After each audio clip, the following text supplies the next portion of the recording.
How to request money on PayPal. Hi everybody, welcome to our channel. In this video I'll be showing you the procedure to request money on PayPal. In order to request money on PayPal, you need to log into your PayPal account first of all. Once you're logged into your PayPal account, then from the home page you have to go in and tap on the menu bar at the top left corner, and then you have these options: send and request. You want to click on the following option, and then you want to go ahead and select request once again and click on the person to whom you want to actually request the amount. So let's see, this is the particular contact. Then you have to enter in the exact amount, how much you want to request, select the currency type, and then add in a note if you want, or and tap on the next button.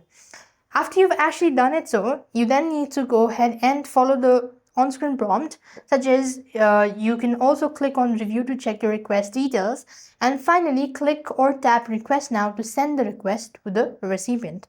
And when you've sent the request to the recipient's gonna receive the notification, and if he or she is willing to send you a request, send you a money, then they can accept the invitation, or they can accept the request and then initiate the transaction.